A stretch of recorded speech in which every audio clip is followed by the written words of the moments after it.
Hey guys, welcome back to Rebel Radio. This week is gonna be exciting because we have two major cards right around the corner. But this week we'll be discussing the upcoming MFN 10 card that's gonna be happening in Dubai at the Grand Palacio Versace. So Piyush, 12 fights, 4 title bouts. What is happening? What is Alan Fernandes doing?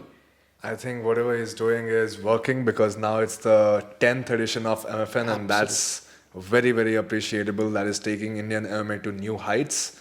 So yeah, I think it's an exciting card in itself. We have got 4 title fights, which is the first time MFN is introducing a belt. Yes. So yeah, that's going to be some fun killer fights that we are going to watch. So Alan Fernandes, thank you so much. You are turning out to be the Dana White of India.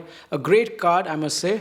So we're looking forward to it. In this episode, me and Piyush will be previewing most of the fights and giving you our thoughts about what we think, who's going to win, who's not going to win, their game plan, so on and so forth. So should we start?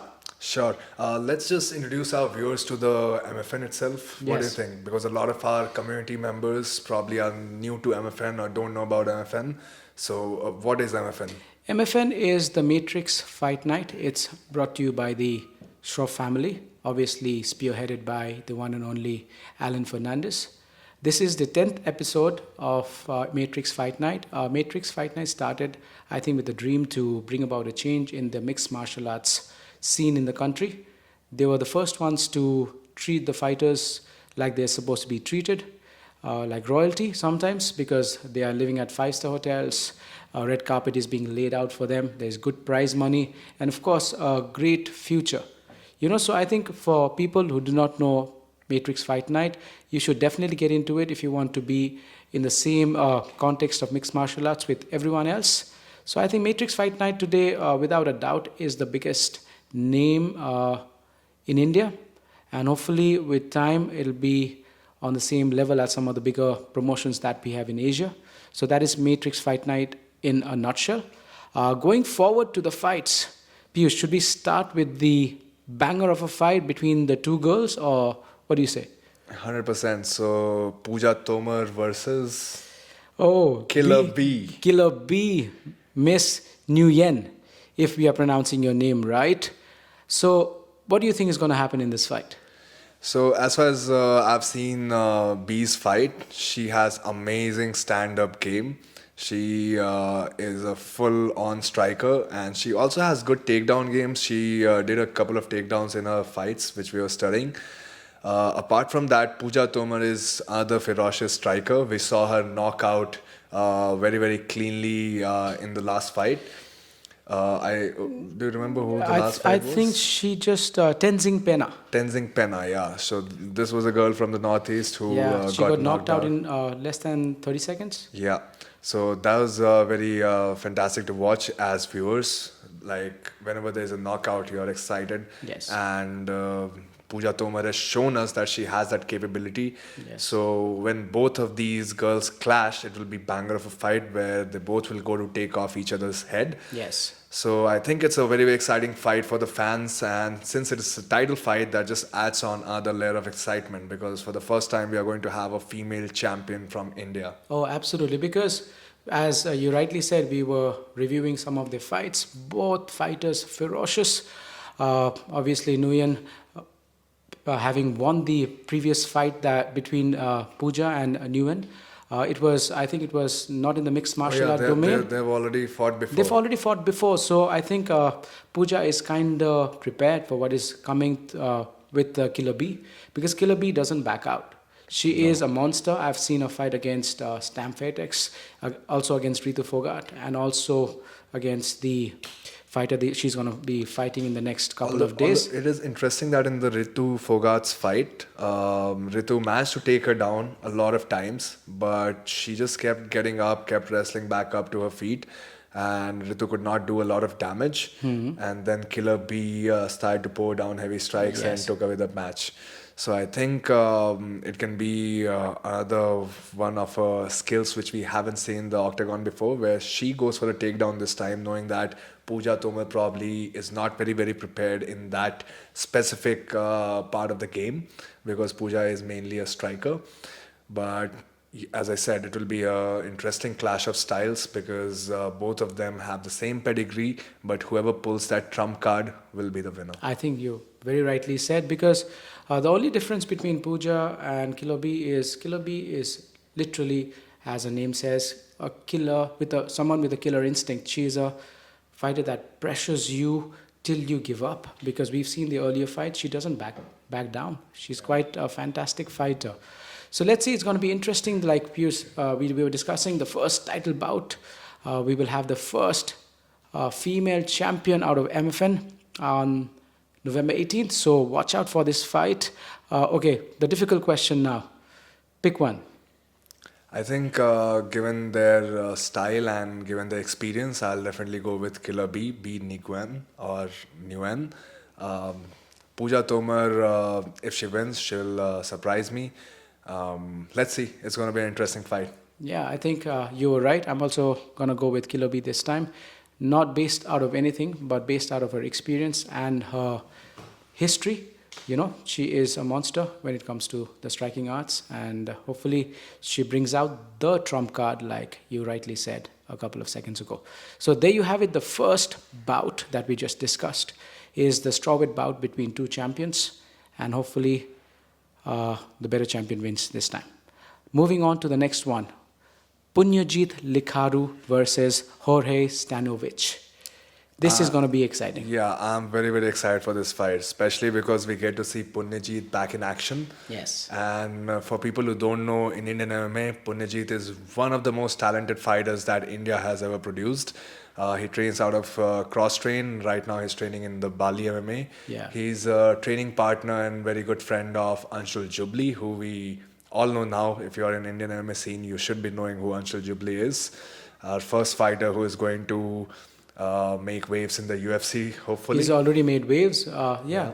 Hopefully he's going to be the one person that Dana White signs up again. And his opponent, Jorge, this guy, he's fantastic because we saw that he's just 61 or 62 kgs. He fights in that division. And in the last MFN number 9, he bumped up to a weight class, the lightweight, and took on to one of the most valuable fighter of MFN till now, that is Sanjit Budhwar. Wow. And he did not get taken out by Sanjit, which is a statement itself, because how many people can say that about themselves, right? Yeah, because Sanjit is a knockout artist. Yes, he knocks everyone out. He knocks everyone out. The first round I remember in MFN 9, this guy was much smaller. He managed to take Sanjit down and he held him on the mount position for the whole round. So it was kind of impressive for someone as small as our friend Stanowicz do that to Sanjit. And he has great heart as well, because we saw him fatiguing and he was taking those body shots in that fight. Sanjit was definitely teeing off him later on in the rounds. Yes. But this guy managed to survive, which is hats off to him. Yeah. Against Punijit though, Punijit is such a slick submission artist. His jiu-jitsu is fantastic. He has great wrestling. He mixes it up so well. Yes. He's very, very well-rounded in his game. So I think Punijit has an upper hand in this one. Although there will be a strength factor which might play in, because Dorji is very, very strong. Yeah. So, and also has a decent jiu-jitsu game. He does. We saw him submit some of his opponents. Yes. Opponents in the, different circuit of fighting. Different circuit of fighting. Let's not name names. So yeah. But Punijit, he has fought in the MFN twice. One was MFN 3. Where he fought Mayank Kohli. That was a banger of a fight that I will remember. Two awesome fighters. Unfortunately, Mayank was declared the loser and in a unanimous decision, which went towards Punijit. And also recently in MFN 6, he fought Anthony Siam, where Punijit submitted him in the very first round. Yeah. So like you said, it's almost similar styles, but I'm still going to say that Punijit has better overall game than my friend Jorge or Stanowicz. Yeah. So who are we going with this one? I think I'll go with Punijit, just depending on the more well-rounded ability. I think Punijit should take this one. Yeah, me too. Because not because I've trained with him, but because his skills I mean, he was always a skilled fighter, but he's been training a lot, and also with Anshul Jubli and some of the better guys at Bali MMA. So this one, in my opinion, also, I think Punijit's going to take it. But again, it's a fight game. Nobody knows. These are just opinions. Please do not take it otherwise. This is what we feel because we are just two people trying to discuss games based on things that we see on YouTube, other things. So again, Punijit. Now the next one. The Gambar Singh Rawat versus Akib Ali for the lightweight bout. Man, what can we say about Digambar after the last performance that he had? I mean, it has become an iconic moment in MFN history, I guess. It's in the history books, what he did to Prakram in that MFN 9 fight. His striking was so damn accurate. He was throwing knees, he was throwing elbows, he was throwing spinning shit. He was just firing on all cylinders in that fight. And Prakram literally had no answers for him. Yeah, Prakram started pretty well with his signature left kick, but again, Digambar was too surgical with his striking. Yeah, he was a better striker in that fight, and unfortunately, Prakram did not have any other tools to counter his striking, and Digambar just put a striking clinic on him. But what is more memorable for me when we were watching that match was the stoppage. Oh wow! Yeah, that was a late stoppage by the referee. We remember that image of him being against the cage, Prakram, and then Digambar teeing off him. Yeah, I mean his mouth guard fell off. I think Abhishek was the referee. He went to pick up the mouth guard, and thankfully Daniel from outside the cage signaled to Abhishek that this fight had to be called off, and that's how it was stopped. Otherwise, Parakram could have been hurt really bad. Yeah. So that was insane. So thank God for Daniel just stepping up at the right time, because I understand refereeing inside such a high octane performance can be daunting for referees also. They are also human beings. But having said that, you need to make sure that you don't hurt your fighters, because that clinic was dangerous, because Parakram was bleeding profusely and Digambar was throwing elbows, spinning elbows, knees to the face. And I'm glad it stopped when it did. In the same vein, props to Prakram, because he took all that beating and still stayed standing up. A lot of fighters would have quit in that position. Like they would have just gone fetal mode and given up. We've trained with him, haven't we? Yeah. We've trained with Parakram. Yeah, he's a beast in himself. Great fighter. Hopefully we get to see him again. Because I remember him knocking out Sandeep Yadav with his signature left kick. That was brutal. I think it was also the first round. This is Prakram? It was Parakram. And he has the knockout power. His legs do have the knockout power. Hopefully we get to see him soon in some of the upcoming MFN cards. But he's meeting a debutant, MFN debutant in Akib Ali. Akib fights out of Ronin. What do you think about him? So I got to train with Akib when I went to Ronin, when we went for Strangle Kolkata. And we did a training session. He's a very, very talented young fighter to come out of absolutely nowhere, if you think about it. He is fully homegrown, supported by Team Ronin Jiu-Jitsu, so shout out to the team. Yes. They are doing good work under Coach Debayan, who is himself a very, very talented Jiu-Jitsu guy.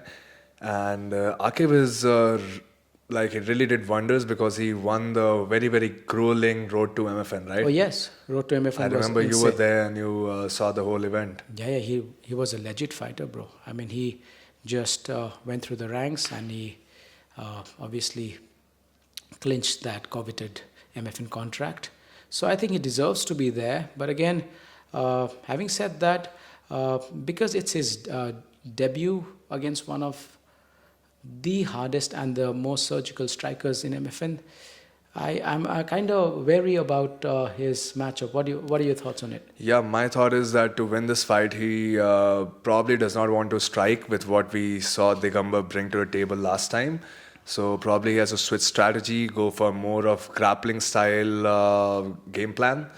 And if he can execute that perfectly, because I've rolled with him, he has very, very decent jiu-jitsu, he has good wrestling, he has good explosive ability. So if he can combine all that with good striking, you never know what can happen. But as you said, this is debut. Nerves will be a factor. Yes. Whereas Gambar has now stayed in the octagon. He looked very, very comfortable. Very, very comfortable. And they train, Gambar trains at Mutant, right? At Mutant, one of the best teams in the country, yeah, I think. Mutant is a powerhouse in Indian MMA right now, just shelling out new fighters every single time that we see them, with Angad Bisht as their head coach. Yes. So I think it's kind of 50-50 for me, maybe 60-40 in favor of Gambar just because of the experience factor.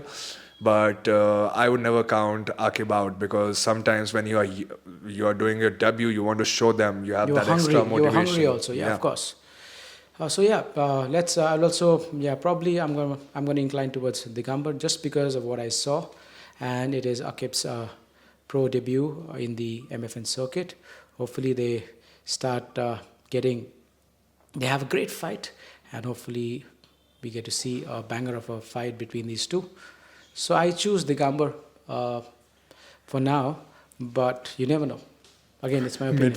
Mid-fight, you can change your opinion. Mid-fight. Thankfully, we don't have any bets going on in India. We don't have those. And both of these guys are super young, because Gambar is also 23-year-old. So and Akib is also very young, isn't he? Yeah.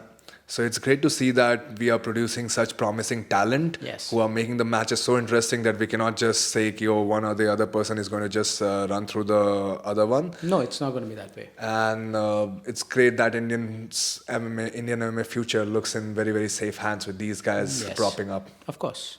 Because, this is just MFN 10. I hope we get to MFN 50, 60, like the UFC 281. Yeah. So kudos to you guys, and all the best to you, to both of you. Hope the best man win. So let's move on. Let's move on to the featherweight fight between Mr. Rahul Thapa and Avizo Lanamai. Rahul Thapa, what can we say about this guy? He was a former training partner with us. Very, very hardworking, very, very talented guy who never quits, just works relentlessly hard.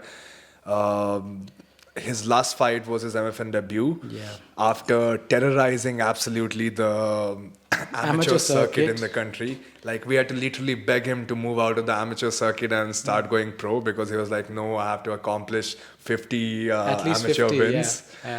And he would just go to these amateur competitions, nationals, and smoke everyone, double leg everyone, carry them to the judges' corners, and then dump them just to prove a point that he's so much better than all these guys.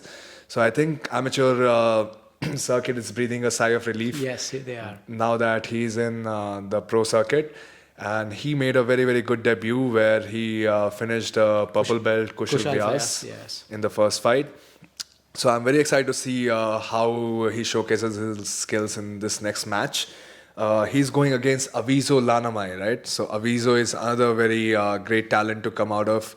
Another promising and powerhouse of a team. TCA Nagaland, shout out to you guys. What an amazing gym under coach Kremli. So these guys are strikers, but again, if you just go to the octagon and think these guys are going to be striking with you, they have amazing wrestling.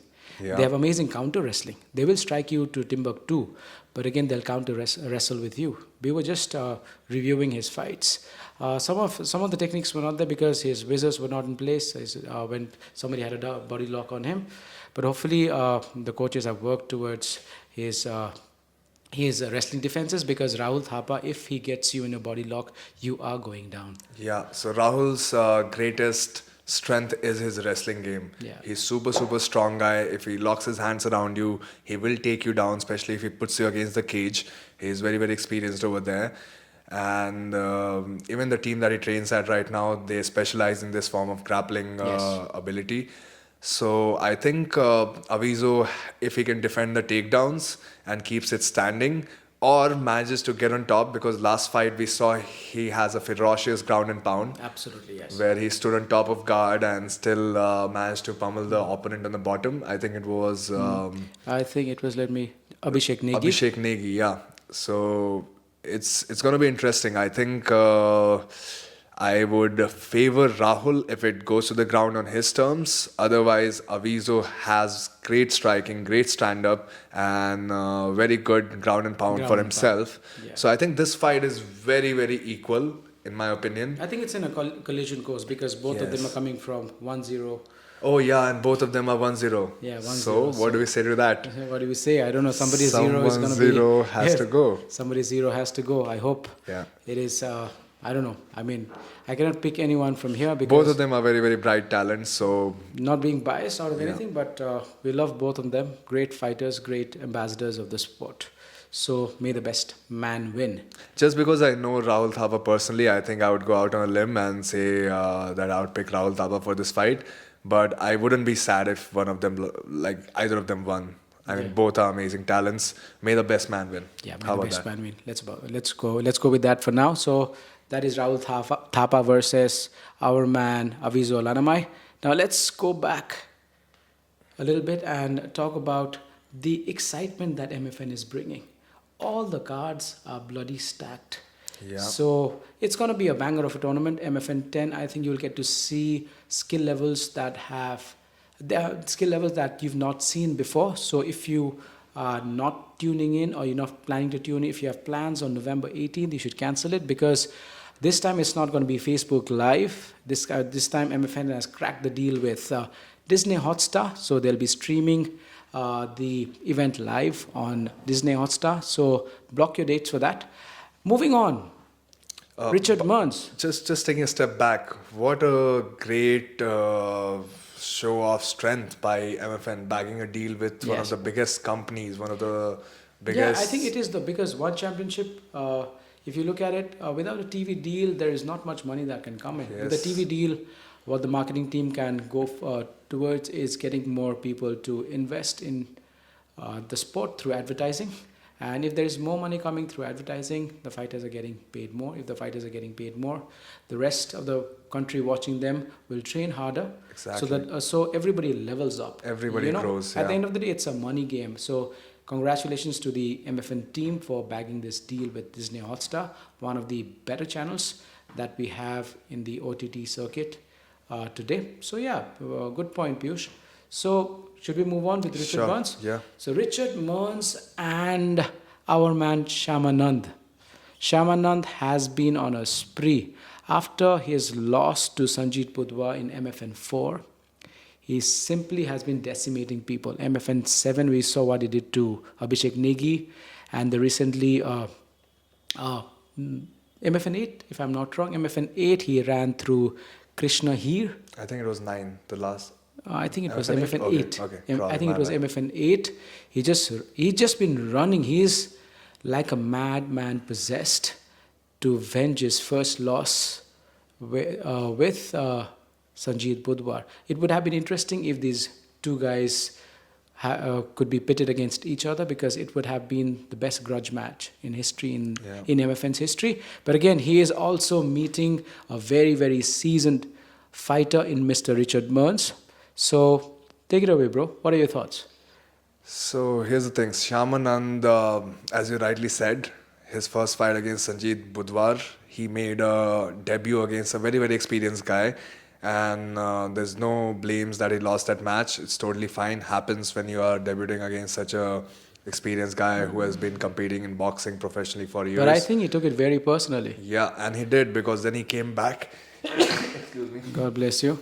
And then he came back and then just demolished Abhishek Negi. I think if we talk about the most bloodiest fight in the UFC, in the MFN history, the Parakram match and then this match, Abhishek Negi match stands out because he took him down multiple times, opened him up with the elbows. And again, he comes from ICSA, which is a very, very good fight team. They had Kanta Rajagasa recently win at one championship. And I think they're coached by Coach Jitesh, who is again a very, very low-key name, but very experienced coach in MMA. So their strategies is going to be on point, that I cannot doubt. But he's going to face a veteran, as you said, Richard Mearns. And I have personally competed against Richard Mearns, and I can tell you he's no joke. He's a very, very legit brown belt in Brazilian Jiu-Jitsu. And if he gets on top of you, he's like a python. He will just constrict you with pressure and his submissions from every position. So very, very talented MMA athlete, and he had been lobbying for a match Against in Sanjit MFN. Budhwar.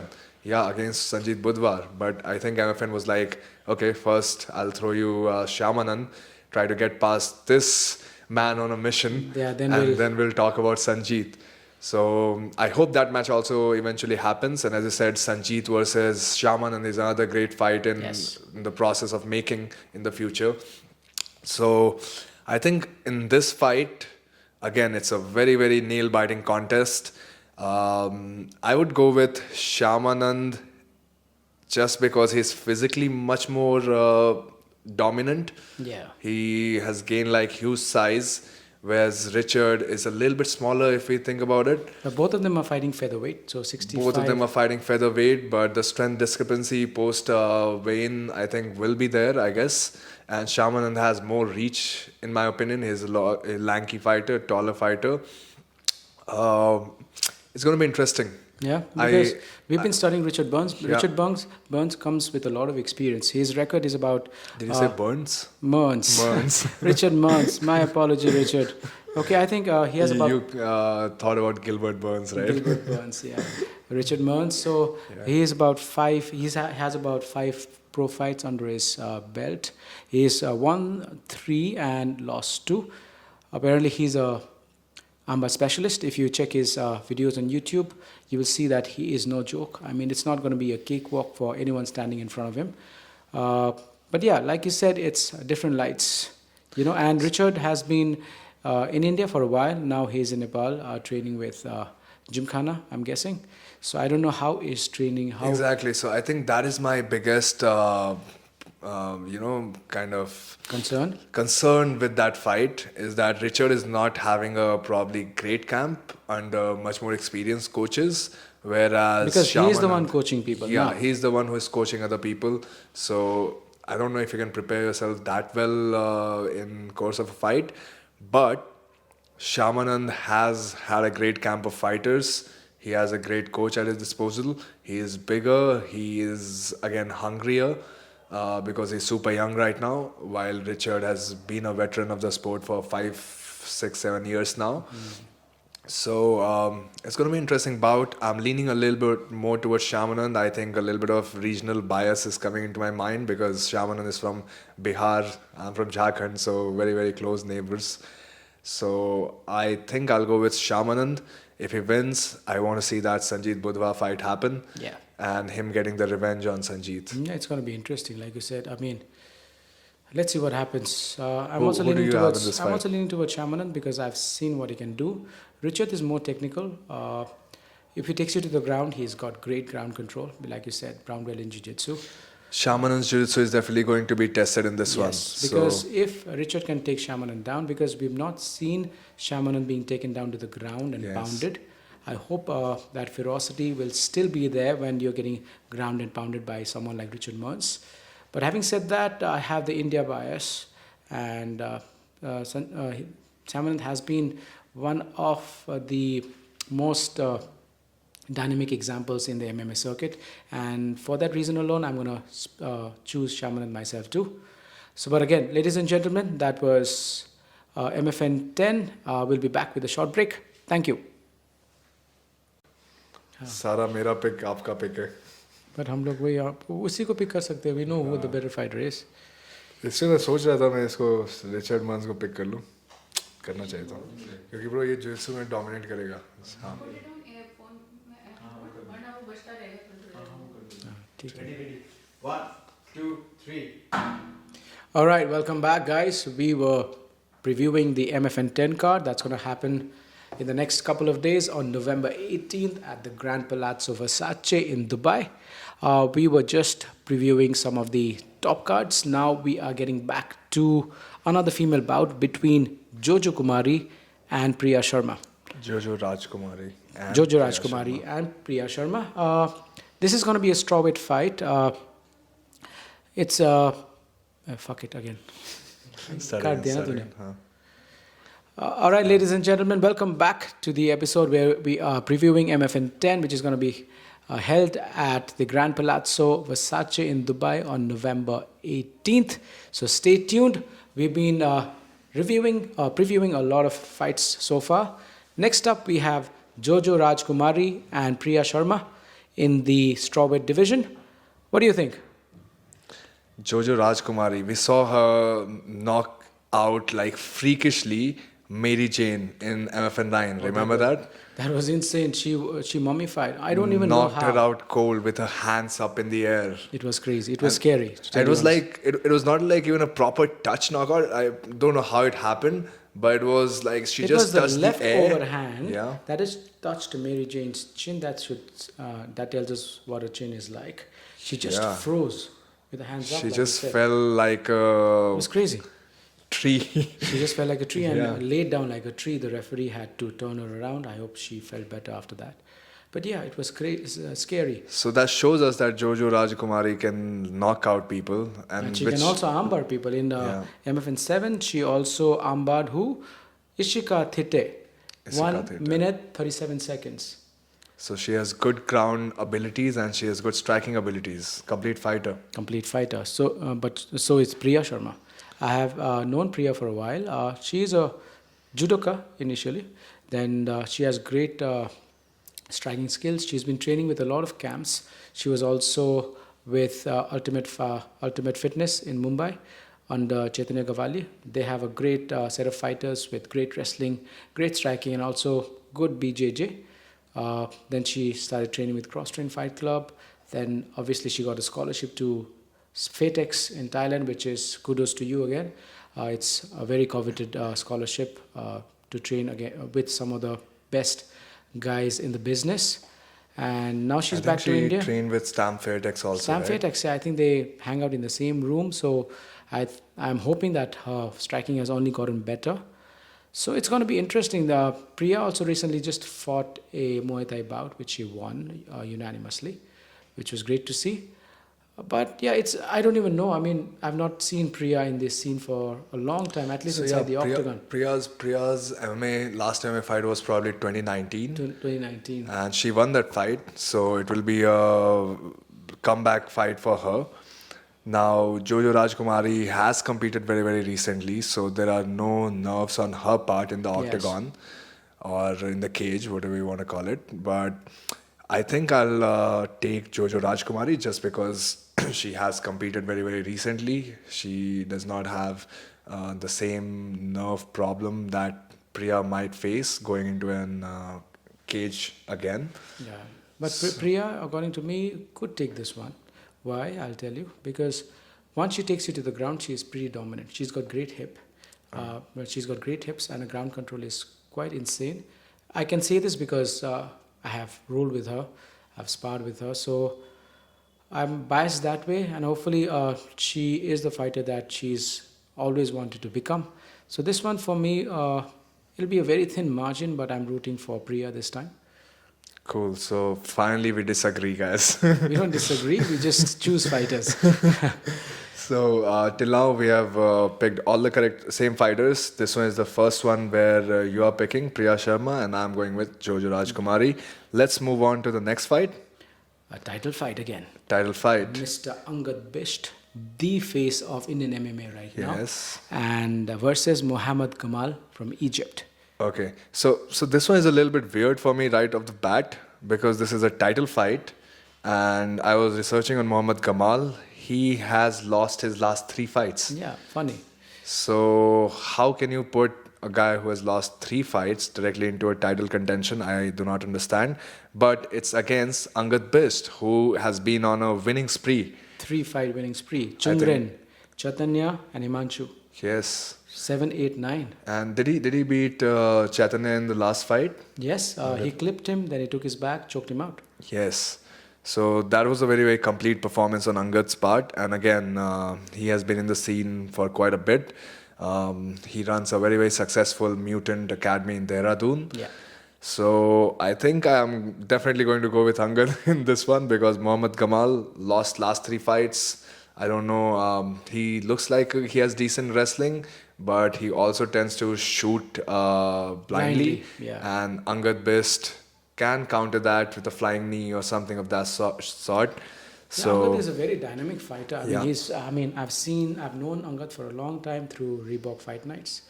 He was the "You Can't See Me" kid. Now he's become one of the big names in the Indian MMA circuit, and it is all through sheer hard work. And the kind of talent that is building in a place like Dehradun is also very, very commendable. So kudos to you, Angad, and also a big shout out to Mutant MMA for, harnessing this kind of power and bringing about this mountain beasts to the Indian MMA circuit. So yeah, Angad overall is a great fight. His wrestling is legit. His ground game is quite good. If he could choke someone out like Chaitanya Gawali, who is a purple belt. Yes. Yeah, so obviously he strike. But I think Angad is more of a grappler than a striker in my opinion. But like you said, Mohammed, the last couple of fights we saw, he shoots blindly. Hopefully he's evolved, because we are hoping this is going to be another fight where we talk about India versus Pakistan, just like the cricket rivalries that we have, because this kind of thing. Mohammed is Egypt. Okay. My mistake. Egypt. So yeah. But there is a clash of nationalities. There's a clash of nationalities over here. So it's going to be a lot at stake for Angad, because he's fighting at home turf. There's a lot of pressure. Everybody is rooting for him. But if he makes any kind of mistake, the tables could turn, because it's an MMA bout. It's so dynamic. Fighting is such a dynamic sport where 1 second and everything would go wrong. If you remember the Edward versus Kumar Usman fight. Oh. Kumar Usman was... Who can forget that? Kumar Usman was dominating all the round, and suddenly that left kick from hell lands. And historic comeback. It's lights out for one of the greatest ever in UFC. So anything can happen, but for me, right now, it's going to be Angad Bisht, because, 3 fight winning streak. His confidence is at all-time high. He also did a fantastic camp outside of India. So he's been working very hard, and I think he deserves it. Hopefully, after Anshul Jubli, someone like him gets to represent us in bigger promotions. So all the best to you, Angad Bisht. I hope you get the title home. We are rooting for you. Let's move on. You have something to ponder on this point? I completely agree with you. Angad Bisht is, and hopefully should take that W. Let's move on to the next fight. This is the bantamweight bout. Yes, this is also title bout. This is another title bout. So this is the third title bout that we are going to discuss. With the fourth one, again, our main man, Sanjit Budhwar. Dhruv Chaudhary versus Ulumi Karim from Pakistan. I confused myself over here. So this is the India versus Pakistan fight. Yes. Forget about rivalries, guys. It just should be nice. It used to be, it is great till people are fighting, but again, we don't want it to get into that divide and... Sports unite. Sports unite. Religions divide and sports unite. So it's going to be a banger. Dhruv is a beast when it comes to fighting. We've seen what he can do with his hands. He's a kickboxer apparently, but his ground game is kind of good. We would have loved to see him control Sanjit Budhwar better, because he had taken the back for at least 3 minutes, but he didn't have a body triangle, and he could have finished Sanjit, because at one point in time I saw his right hand move under his chin with a short choke. He could have finished, but again, who am I to say, because I've not fought any MMA. There are other things, but as an outsider, I would say I hope you have bettered your ground game, because you are one of the better fighters in the country, and you are a veteran also.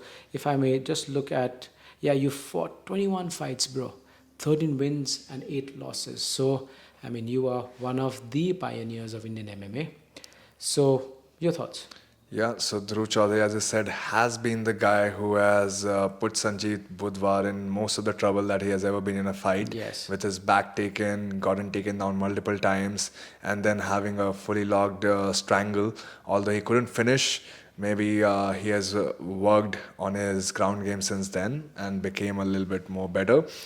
And Ulumi Karim, I was watching this guy fight against another brilliant Indian fighter in Brave, that is Mohammed Farhad. And that fight was also a banger of a fight until Farhad got a knockout of the ear on Ulumi. So that was bad luck on Ulumi's part, or great performance by Farhad. You can say both of that. But since then, Ulumi has got a victory in the next fight. I think for 9-6, 15 fights, and last fight he won. So he has gotten back to the winning circuit, And now we get to see him go against Dhruv Chaudhary, who, as you said, is a very, very well-rounded fighter in himself. Even so, Ulumi, bro, we were just looking at those videos, remember? Yeah. And Ulumi looked legit. His combinations, when he's standing up, his takedowns, he looked very, very seasoned. So Yes. this could go either way. But like always, I'm going to root for Dhruv. Not because of anything else, but because I've seen him fight multiple times and I've seen him come. He's beaten some of the better guys in the MMA circuit, like Sumit Khade. Yeah. Obviously, and he's the only one who I've seen, like you said, control the monster that is Budhwar. So you want to pick, or we should? I think I'll also go with Dhruv Chaudhary on this one. Ulumi might be back, but I don't know how his chin stands after those bad knockouts. Yeah. So I think But Dhruv fight Chaudhary fans, should take it. fight fans, I can't believe I said that, but yeah, if you're watching, this is a fight you don't want to miss. This is going to be a bantamweight fight, and it's a title bout. So you don't want to miss this fight because I think everything could be over in a blink, or it could go all 3 rounds. So let's see what happens. But my vote is for my friend, Mr. Dhruv Chaudhary. All the best to you. Should we move on? Yes, to the final And fight. now, ladies and gentlemen, the biggest fight of the night, in my opinion, is between Sanjit Budhwar against a monster in his own right, Atabek. I'm not gonna. Abdi Mitalipov. Yeah, that. Okay, whatever he said. From Kyrgyzstan, and we have seen this guy fight, and he is something. We just watched his fight. First of all, let's talk about Sanjit Budhwar. Okay, so Sanjit Budhwar, again, pro who has been around in the country. I think he has been in MFN since the early days of MFN. Very beginning. He's Yeah. 10 fights, and his record is 8-2. 8-2, so 8 victories in, and I think he has appeared in all of MFN then. I guess so. Okay, so amazing fighter, great boxer. You don't want to stand with him because you try to stand in front of him, he knocks you out with body punches, which we have seen in the past. So Sanjit Budhwar, very talented guy, but here's my problem with him. He's very one-dimensional in my opinion, because we haven't gotten to see his ground game yet. Okay, and MMA is not just boxing, it's not just kickboxing, it's not just countering, it's also about how well you adapt to the situations when things go south, right? And Atabek has proven to be one of those guys who is super strong on the ground. He has some finishes with a Kimura armbar position. He takes people down and then does not let them get up. He has that Dagestani style of fighting where they will just take you on the ground and maul you. So that's why I'm very excited to see this fight and see how Sanjit manages to tackle a different kind of problem which is now presented to him by one of the better talented guy, Atabek from Kyrgyzstan. So I think this is the fight that I'm going to go against the Indian guys that we have been picking, and I'll go with Atabek just because he has been so dominant in the past, in the fights that I've seen him. And Sanjit Budhwar will have to face a big amount of challenge if he's unprepared. He'll have to bring in some cards that he's not shown us before. Yes. Because in MFN 9 we could see a smaller guy in Jorge control him on mount for the full round, and this other guy is coming down from flyweight, I think. Yeah, I think he's a bigger guy as well. Yeah, I think he's coming down from a heavier weight, and he's cutting down, and it's going to be a challenge, like you said, because we've seen Sanjit struggle when his back hits the mats. Yes. Yeah. So yeah, I think I'm going to choose our friend Atabek too, because I think it's been too long that Sanjit hasn't lost, and I think if he has to lose to someone, it has to be a much better fighter than he is. Yes. Because Sanjit, I don't think anybody in India today can beat Sanjit. That's true. So hopefully it is going to be Atabek, and maybe after this loss, Sanjit goes down to his drawing boards, gets his wrestling and jiu-jitsu on point, and dominates the world. Yeah, that's what we want. I mean, he's an Indian fighter. He's a brother. But who knows? What if he just knocks him I first mean, round? we've Then we'll seen be that. eating our words. So I want to. that's We what want I to. mean. We're just basing these opinions out of the fights we see. Yes. Because we also train as MMA fighters or grapplers, so we just see technicalities. But a fight is a fight. The similar challenge was posed by Chaitanya Gawali, who is a very well-rounded fighter, but Sanjit just picked him up. Picked him apart, yeah. Yeah, picked him apart. That was it. One body shot, and Chaitanya could not recover from that. You know, so it could go everywhere, just based on the stats and also the incumbency factor that has become Sanjit Budhwar, that is undefeatable. So I think it'll be exciting if Atabek puts up a display and Sanjit loses. If he wins, bro. I mean, he is one of the greatest fighters in the country. But if he loses, hopefully he goes back to his drawing room, tells his coaches, bro, wrestling and jiu-jitsu needs work. Because Sanjit, I think you are one of the fighters that can represent the country on much bigger platforms too. Why stop here? You know, you've already made your name for yourself in the Indian circuit. Go outside, smash people. You know, get name, fame, fortune for yourself, not for me or Piyush or anyone else. So yeah. There it is. I mean, that's a wrap for MFN 10. Obviously, we've not mentioned all the fights. There is also an interesting featherweight bout between Fabricio and Aziz that you should check out. We also have a flyweight bout between Musa Raish versus Clinton De Cruz. This is going to be a banger because both fighters are very, very talented. And the last, but not the least, we have a flyweight bout between Arsenba Ozukum. I'm sorry. We'll have to cut this. Yeah, Asenba Zukum and Dinesh Singh Naurem. Okay. The last bout of the evening would be the flyweight bout between Arsemba Ozukum and Dinesh. Both fighters that I have not followed much. Arsemba Ozukum yet, but Dinesh, I saw him at the Road to MFN. I hope they have a banger of a fight. But yeah, you should definitely watch them out, support upcoming talent. So, any parting words? I'll say that the next few weeks are going to be very, very delightful for the fight fans because we have UFC 281 that's coming up. We already discussed it in our previous podcast. So, if you want to go watch that, please do. And then we have MFN 10 coming up. So, it's going to be exciting 2 weeks of MMA for the Indian MMA fans and the fans worldwide. So looking forward to it. Let's see how it pans out and how many times have you chosen the wrong fighter. Yes. That's the name of the game. Even the best get it wrong. Like Charles Sonnen, he had a reputation of always betting the wrong fighter. So let's see what happens. We are definitely going to watch very exciting fights. That cannot be off the table. Yes. So yeah, ladies and gentlemen, my friends or fight fans, if you're into the fighting game in the country and if you want some dope information, please check out Rebel Radio India.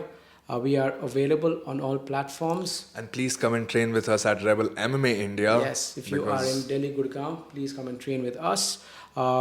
We also, like I was saying, we are also on YouTube. Do follow our page, that is Rebel Radio India on Instagram. Do comment because we are trying to do this for the community. And thank you so much for watching us so far. This is going to be the 4th episode. So until next time, this is me and my friend Piyush signing off. Peace. Right.